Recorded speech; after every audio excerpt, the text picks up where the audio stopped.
How does my brain work? Slowly. Sometimes it tries to fuck me up.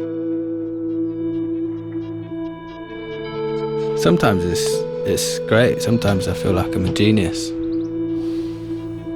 Other times I can't make a cup of tea.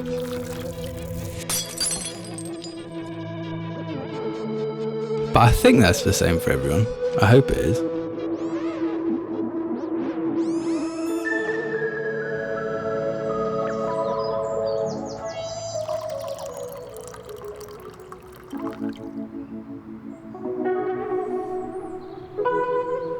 I cry a lot, and most of the time I don't know why I'm crying. I think it's something to do with honesty. If someone says something and it feels real, I just bawl.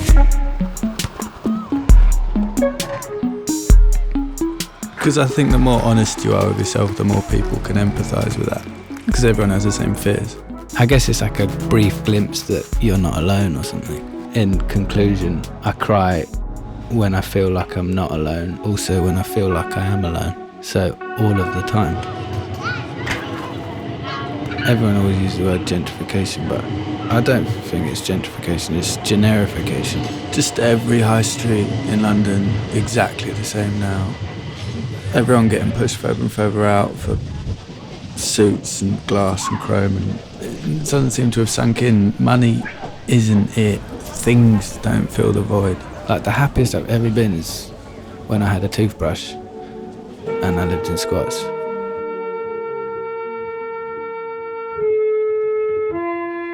Even if you go like a whole day without getting a single word, the next day it could all happen in like 20 minutes.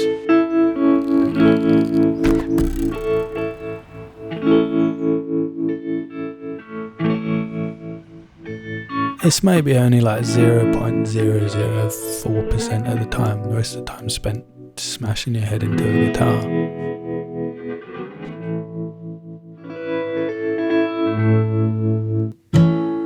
I'd always written my own songs, but I'd never shared them, you know. It was when my dad died.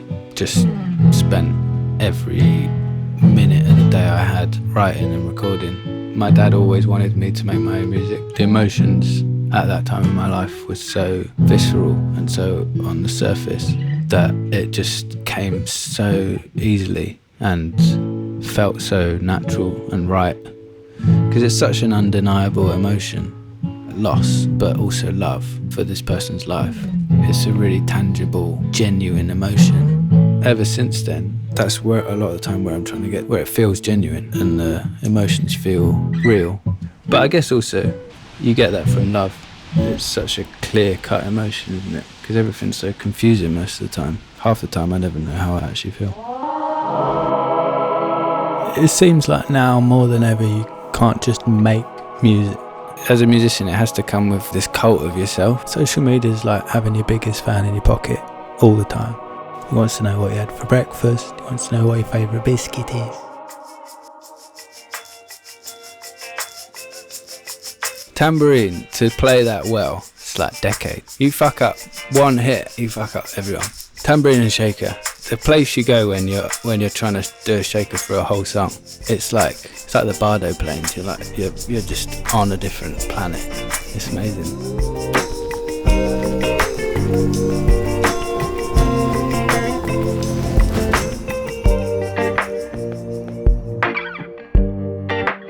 I built my first studio 8 or 9 years ago. A lot of it was the process of building it. For me, going there every day was like, this is kind of a physical, practical embodiment of how much I really fucking want this. There was like my blood and sweat in the walls. I sell the idea that I built the room solely to give local bands cheap rehearsal space because it's so freaking expensive and I think it's really important. But selfishly also, I just wanted people to jam with. Because it's pretty lonely sitting in a dark room without any windows on your own. I was a bit lonely, wanted some friends. I built the biggest, fanciest room with Ollie Barton-Wood, who's a friend and producer. I'm quite good at building stuff out of wood. He's really good at patch bays and wiring and getting everything musical running smoothly. So Together we are a formidable team.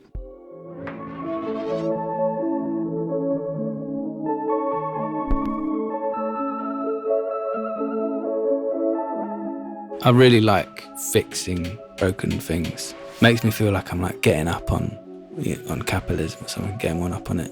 I'm quite a shelf connoisseur. I like finding like old tables and making shelves out of them. I've got a lot of shelves in my life. They're really useful. Gives you floor space.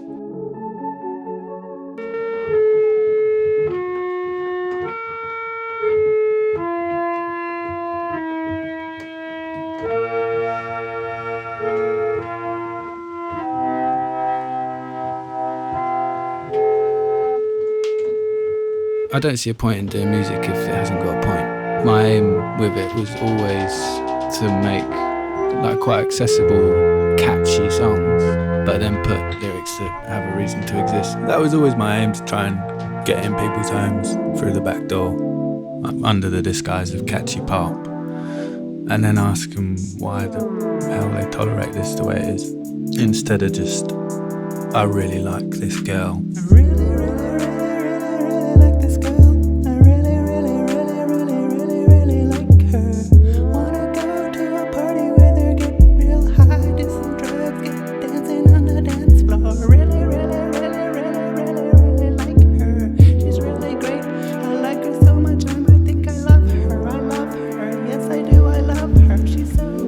All I can do is hit bongos and strum guitars, so I'm just trying to find a reason to exist, because otherwise what's the point?